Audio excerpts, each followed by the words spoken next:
What is up, guys? It is ajmarkle here, and welcome back to Disney Anime Classics were released today with Holly, and today's episode is... Beauty and the Beast. At least we're not doing the song. Beauty and the Copyright by Disney. Okay. No. Okay, so anyway, this is an animated series we done. Well, not animated. This is a series we do where we talk about Disney anime classics, analyze them, and then see how they will relate today. Considering that Beauty and the Beast did get remade, we're not doing remakes in this series, but also we will bring up the question of would it be rated this or that based on the stuff we will call out. Anyway, guys, enough chit chat. Let's get to it. Beauty and the Beast starts off with a story of a prince who was cold, selfish, and unkind. And while that happened, he was basically very self-centered, as you might say. And then one day, an old woman showed him a rose as a gift, but he snarled and told the woman, "Go away." And she told him not to be deceived, that beauty is found within. But when he dismissed her again, she turned into a beautiful enchantress. The prince realized this, but he tried to apologize. Too late for him. And then, as a punishment for a lack of love in his heart, he was turned into a beast. A very vicious beast. And not only was it him, but also his fellow friends and servants as well, who were turned into normally inanimate objects who wouldn't come alive, such as cups, plates, candles, all that type of thing. And drawers. I'll let you guys understand that near the end, but let's go right into Beauty and the Beast in the more depth. We go into a lovely area, quiet village, and we see Belle, a brunette-haired woman who's walking down the path, singing. A town full of little people waking up to say, "Bonjour, bonjour, bonjour, bonjour, bonjour," and there's the singing, and while Belle is singing, a lot of things are going around, including people's own criticism of Belle, because she's not like, well, them at all. Yeah, she goes to the library, gets a book, guy lets her keep it, and then she goes and reads it. And the kids were like, she's so popular, what is she doing well? And everyone's like picking on her because she put her nose in a book. And while this is happening, the guy was making flirty remarks towards a woman who obviously had a lot to show. Oh my goodness. Oh boy. And his wife, this is where I actually okay this, whacked him in the head. Yeah. Yes. Show loyalty, men and women. Men and women, show loyalty to your spouse. Anyway, so as we continue on, Belle is obviously gonna be singing, talking about, her book, and talking about what she's read.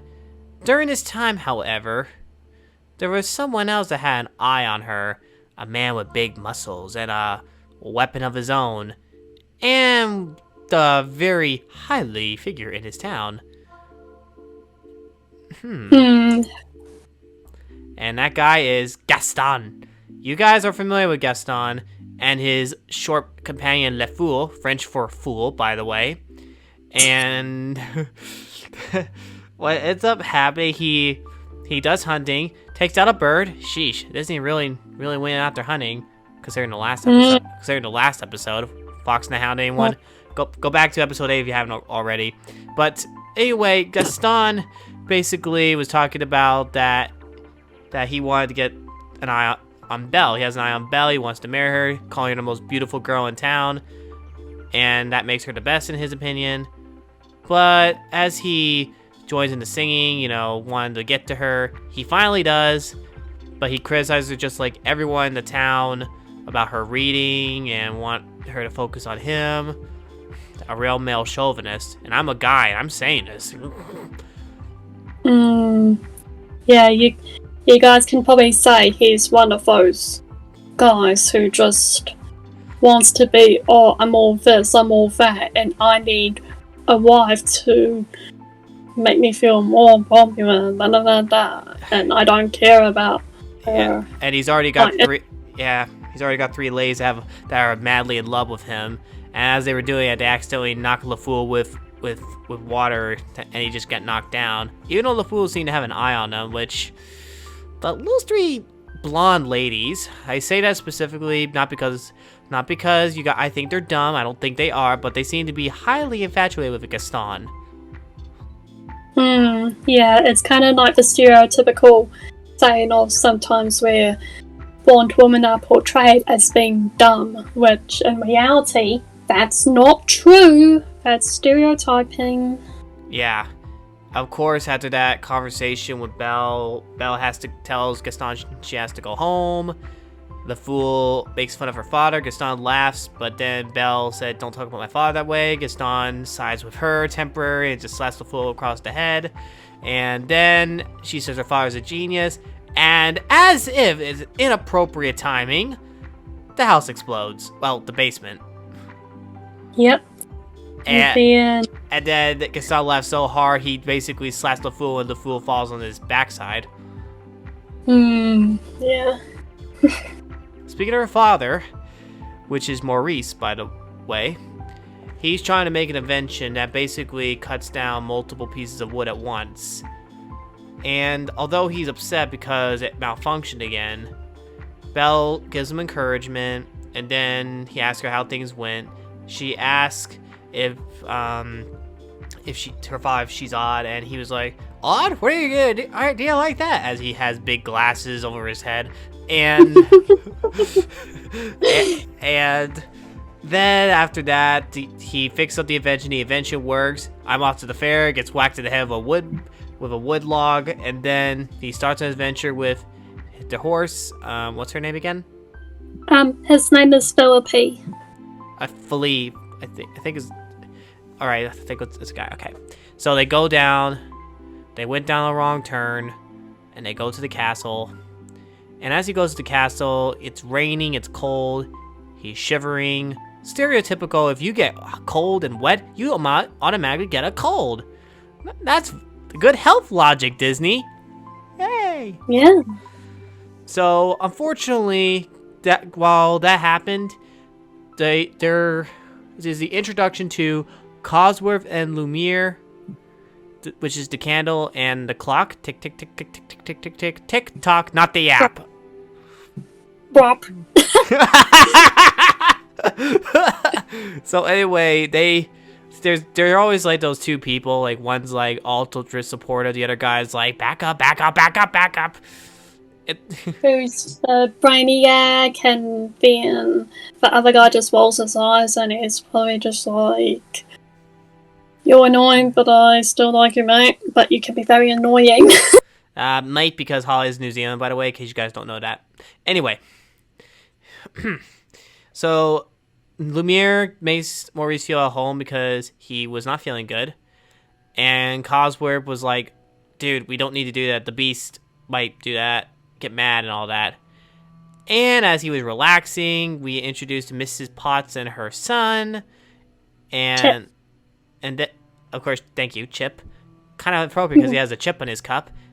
And then the Beast shows up, lights are out, everyone's shaking, and despite everyone's excuses, the Beast really didn't have it, and basically punished Maurice, and ends up throwing him in a cell. Then we get to where Gaston's trying to set up a wedding, and I have to say, Gaston was so full of himself, he could make a balloon of himself and multiply it times 20. Yeah, he was so, like, forceful as well. You know, it seems like he never understood the term no, which is actually a relatable topic. No means no, people. Accept it. Yeah, especially that. So as this happens, Lumiere sets up the band a little too early, so Gaston puts a tube over his head. Not yet, and his lips go through the tube. Sorry.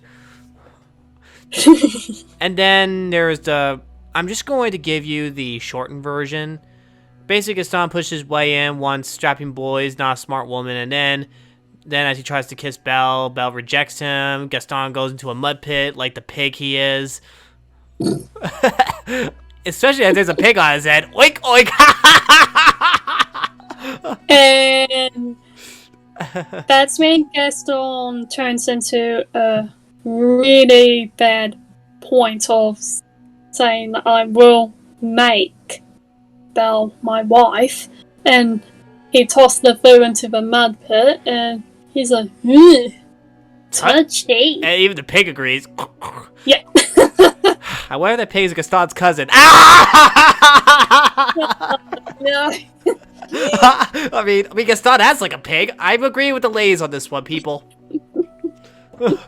And then Belle is upset because people are not understanding her at all. Then as she's done, Feline shows up without her father. So the horse takes her to where her father last was. They go to the castle. And then they see a girl. And then there's a talk of breaking the spell. Oh boy. In case you guys don't remember from the beginning, I forgot to mention this, the only way to break the spell is to find true love, which is explain why there's no love in his heart. So as we continue on, basically, Belle goes to the castle, ends up finding her father, and then she gets an encounter with the beast. And then, of course, despite everything, the beast was like, he's my prisoner, la da da. And then Belle offers to take her father's place. This is where things might get introduced a little bit later on, which might raise a few eyebrows, but we'll get to that. So the short version, Belle takes her father's place, and Belle is upset. And of course, she never got a chance to see her father. So the beast, feeling some pity for her, takes her to a nicer room. But he kind of gets a little forceful because he doesn't know manners about having dinner because he was listening to Lumiere the whole time. And Belle is crying because, well, she's lost her freedom forever, basically. And then we get to Gaston, where there's alcohol, beer, which is beer basically in this case, and yeah, and then we get introduced to No One's Like Gaston, and there's already an innuendo right there. Guy tries to kiss a lady. Lumiere pulls his belt and his pants fall down, showing heart underwear. Is there any like that right now? I don't know. Yeah. And Gaston shows off his hairy chest. A little. Hey, Disney, maybe put yourself in a hairy situation with innuendo, please. Upsy Daisy. Upsy Daisy. We are roasting. We are roasting Disney here. Anyway, so basically, Gaston is full of himself. Everyone's applauding him because Gaston's a very high figure. Then after that, Maurice comes in panicking about Belle. No one believed him. And then, of course, Gaston makes a plan to put Maurice into an asylum because he calls him crazy, so he can force Belle to marry him. This guy's worse than a circus for a psycho. That, in case you guys don't know, that's also a skeleton, by the way. Circus for a psycho. I will not play the song on here because that is copyright. But anyway, basically, Maurice was like, "Will no one help me?" Because now he's considered crazy. Yeah, and then we go back to the castle where Belle. Before you continue, I want to mention one thing. It was snowy and cold. So basically, It was like sunny and great day, and all of a sudden the winter equinox coming. This indicates that this might have happened during the December time because it seemed to me like it was green grass and everything, but then all later that night it's snowing and cold. Like, make up your mind, weather, unless it's Texas. And also we will say that there is a mid-queue, like similar to Baby 2, where it takes place in the first film, but after the wolf, upcoming wolf attack we'll be talking about later on. It's like a Christmas Beauty and the Beast special, which shows that it does take place around Christmas time. Okay, thank you. That's very important to know. So basically, now that Belle get to introduce Mrs. Potts and Chip and the wardrobe lady. Yeah, I unfortunately can't remember her name. For those who remember her name, comment down below, please. It'll be very helpful. Yeah, and eventually, though, sadly, though, despite everyone trying to get ready to go to dinner with the Beast, she says no, and the Beast is impatient, and everyone tried to explain to him that she lost her father and freedom all in one day. 2 F's there. F in the chat or F in the computer premiere, I don't know. And then, of course, though, the Beast loses his temper, and yeah, let's say Belle wants nothing to do with him, at least for now. And then Cosware tells Lemire to watch over the room, and everyone's complaining because now they just lost an opportunity. And then later on, which we will get to in a little bit, they do have dinner. But first, the Beast is like, so I guess his confidence level is at an all-time low. Doesn't believe Belle would ever take a liking to him because he's a monster and feels hopeless. And he has a mirror, by the way, a magic mirror. Very important detail right there that tells everything that's going on. Privacy invasion much, Disney? Yeah, that's kind of like stalking a little bit. I'm sure Gaston would like that. Wait a minute. We'll get to that. Yeah, we'll get to it. And so then, while this is going on, Gaston makes a deal with the head of the asylum so he could get Belle to marry him by putting Maurice into prison, in the asylum. And unfortunately, well, they go to Belle's house. Belle and Maurice are not there because Maurice decided to play what really means to be a father and look for Belle and rescue her, which is the right thing to do in my book.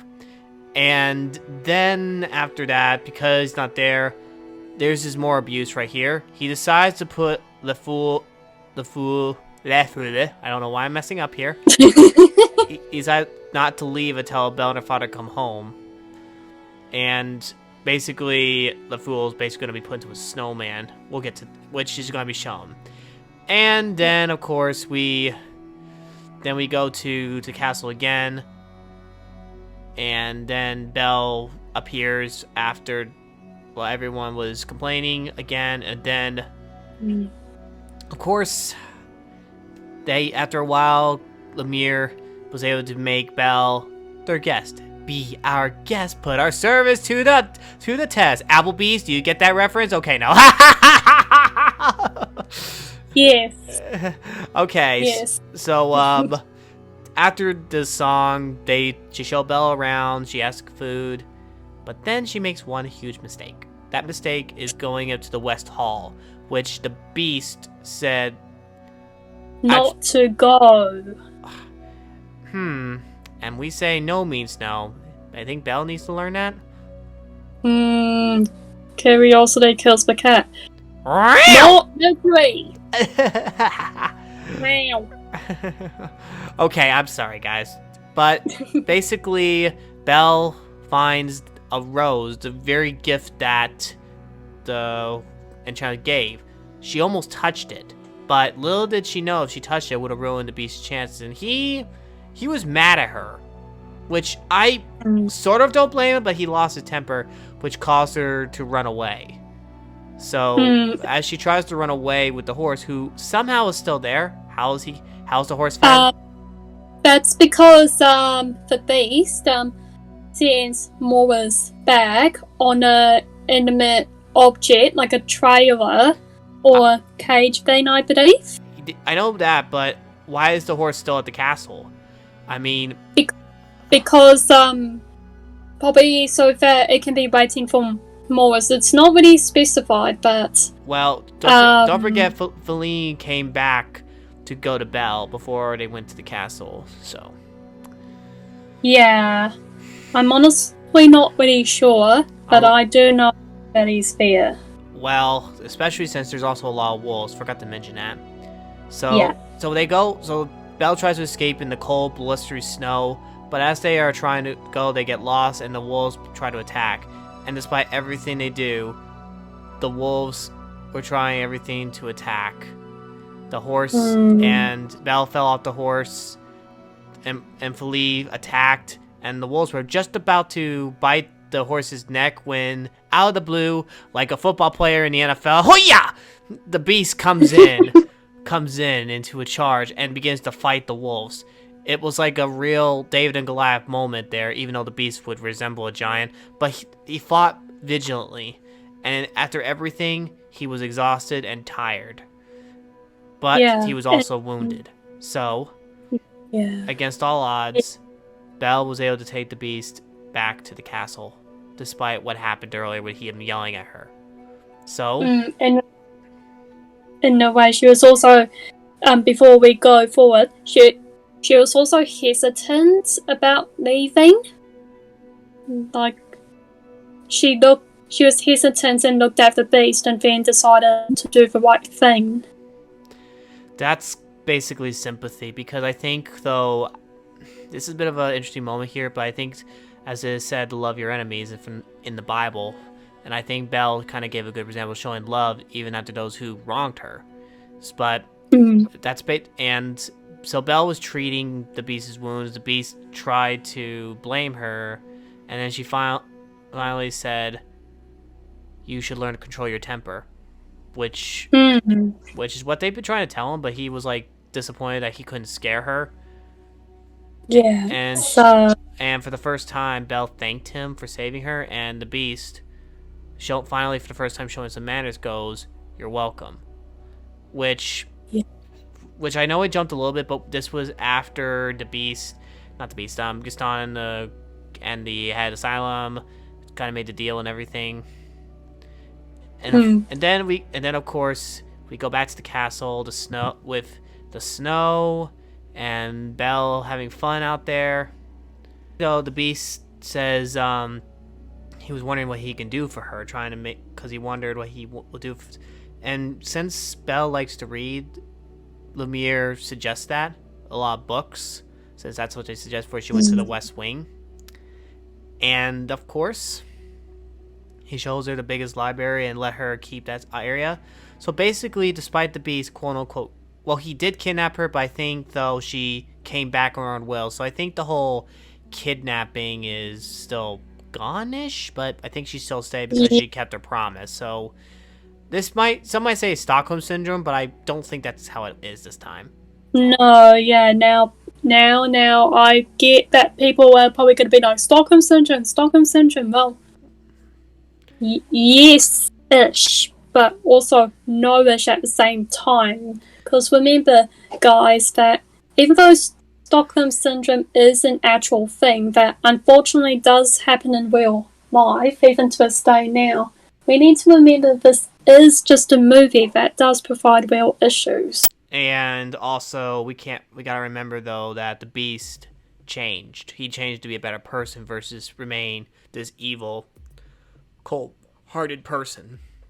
So... And also, he didn't manipulate Belle in any way. Yeah, that's important. So then we see the Beast trying to treat Belle like with love and care, but over time it was started with the books. They start eating, and though the Beast need to learn not to eat improperly. Sometimes I'm not gonna lie, when even I struggle with that a little bit sometimes. Yeah, and learning to use table manners and it. Although I don't recommend lifting a bowl and drinking from it is good table manners. Belle. Yeah, not the best way. But at least they were gentle. And of course, there was a lot of questions going on in their head. And then they had a snowball fight, and everyone they had fun. There was something that wasn't there before. We get the hint. And then we fast forward to the big moment, dance. Tale as old as time. Yes, probably the best song for any of the Disney Beauty and the Beast by far, in my opinion. That's basically one of the best. It was actually the first song I actually remembered when I was very young. When I had Beauty and the Beast on VHS a long time ago. We don't have VHS anymore in my house. But regardless, though, we ended up seeing Beauty and the Beast and Belle and the Beast having more of a connection. And we noticed there at the end of the song, Belle rested her head on the Beast's chest. And Lemire and Cosworth were praising and all that. And which was that was good. But unfortunately, though, there was one thing that didn't happen. Confessing their love. And as the Beast was talking to Belle, she missed her father. So the Beast decided to use the mirror to show her where her father was. And to her horror, her father was ill, trying to find her. And the Beast, looking at the rose and then thinking about Belle, said, "You must go to him," signifying that she was free, and he loved her, but he was willing to let her go save her father over his own love for her. That's true. That's true love. But for sure. But the problem is, though, she had to love him back in return. So during this time, just before she got away, Chip wandered off and hid as a stowaway into a bag that Belle would take. But as they went back, Le Fool, who found out they were back, I don't know how he didn't die from hypothermia, ends up going over there to tell Gaston as Belle was treating her father, who somehow miraculously recovered quickly. And while Belle was trying to explain that the Beast changed, Chip shows up. And just as Belle was trying to explain to Chip, the asylum guy shows up, and they were going to throw her father into an asylum, and there was an uprising because of a Gaston setup. And because Belle took the mirror with her, she was able to prove to people the Beast was real and that her father wasn't crazy.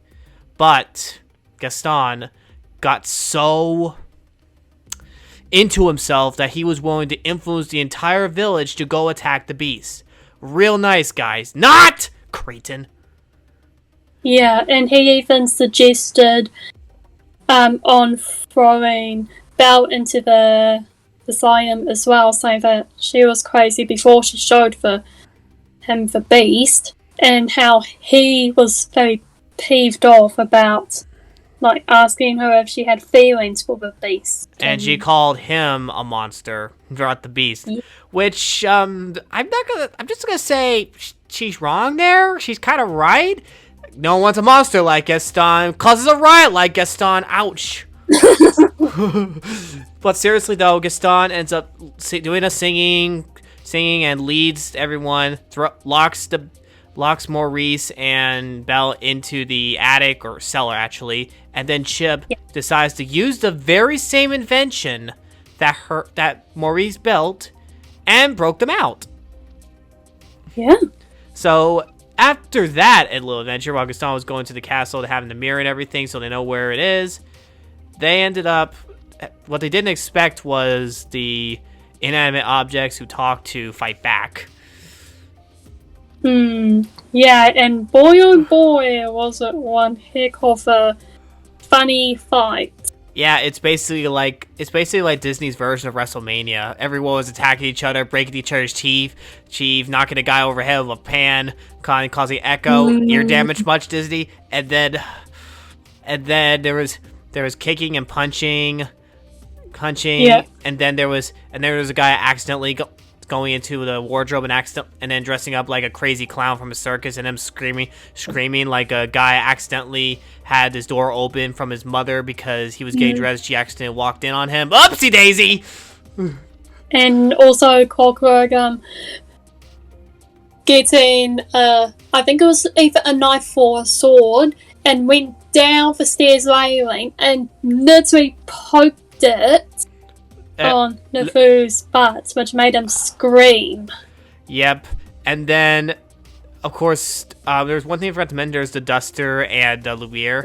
They had a bit of a relationship. He was pulling her feathers out, which, I don't think I want to go into any detail there. But anyway, but anyway, Lumiere decides to light up the place and burns his butt. Light him up, copyright. Fall Out Boy. Anyway, though they while Belle and he's trying to get to the castle, and just as he was getting there, Gaston found the beast, attacks him with an arrow on the side, and Gaston mocked him, and the Belle did not want Gaston to hurt the beast, and then the beast began to fight back. And over time, Gaston was trying to mock him, beat him up, and Gaston tried to play the victim when the beast threw him over the edge. Well, about to throw him over the edge, but he shows sympathy for him. But despite that, he tells him flat out, "Get out." Yeah, he's just like, "Get out." No, it's like, "Get out." And then Belle shows up, and they have a moment, and then Gaston stabs him in the side. No one's no one's jealous like Gaston stabs to the side like Gaston. Oh, let me add, and no one loses his balance like Gaston over the edge. Upsy daisy, down the moat, skulls in his eyes, and yes, he's dead. Yes, and do you know what's interesting about the skull on his eyes? Not on the skulls represent death, but the fact, apparently in VHS tapes, and that they actually tried to remove it. But some of it was actually kept. Well, I'd keep it. That's me. But then the beast got mortally wounded, so he told Belle he'd see it one last time, and then Belle confessed her love to him. You guys get the hint what happens here. It's Disney. You know what happens. He transforms from this beastly figure to this handsome Prince Charming. and then, of course, they have a tender kiss. PDA warning! I need to put that side there. But then they have the dance. Everyone's back to normal humans, and then of course, Cosmo and Lumiere have still go into an adult battle here, and then Chip is revealed to be a boy that looks familiar to another boy from the Rescuer series, Rescuers Down Under. It's on the list, by the way. It's on the list, by the way. And of course, Mrs. Potts being the caring, doting mother, and everyone's having a good time. And then the ending song, and that's it. The Beast is redeemed, and of course, Belle is safe. And Maurice also joins in, by the way. Maybe he and Mrs. Potts get together. I don't know. That's my theory. You guys come up with your own fan fiction. Yeah, that's my theory as well. They'd probably be pretty cute. I'm not gonna lie, I agree. And Chip will be like the doting little brother. But in the end, though, Beauty and the Beast is a lovable classic. It's one of the probably best Disney classics in my opinion. And I think, though, it was very good enough that they were gonna make a remake of it. But I don't think anyone beats the anime classics. But now rating, we got this far. Unfortunately, we're going to have to bring this up. A lot of innuendos, several alcohol references, including attempted riots, fire, fight scenes, and even people being very open. I think you guys know exactly what I mean. And also, feels blood twice. Yeah, the beast's arm and the side of the beast. I guess the beast really is. Knows how to get bloodied up there. Thanks a lot. Thanks a lot. And for Gaston, I have something for him. No one's egotistical like Gaston. Falls off an edge like Gaston. No one lets his chest show off. Please cover up. That's gross. Also, the fact there's sexism as well. Oh my goodness, it's all over the place. Oh, it's...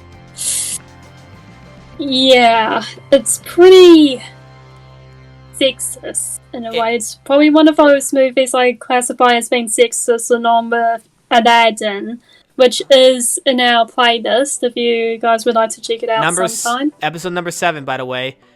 But here's the rating. With everything that's been mentioned, there's been no kids harmed in this, so despite this, however, a hard PG-13 for Beauty and the Beast. This is a very harsher rating than the Beauty and the Beast remake, but because of the alcohol, blood, and violence, and the innuendos that were put all over the film, it makes sense that it is PG-13. And honestly, that is how it'll probably be rated in our books today if the classic was released today. But what do you guys think? You guys know what to say. Comment down below, and also let us know what are your favorite Disney classics. Also check out other videos I have on this and also check out the card at the end of the video so you can catch up with the playlist as well. And I hope to see you guys in the next video. Don't forget to check out Holly's channel as well. Help her get to 6,000, and I'll see you guys in the next video. God bless you, rock. Don't forget it. Be unique and be creative. Have a good day, everyone.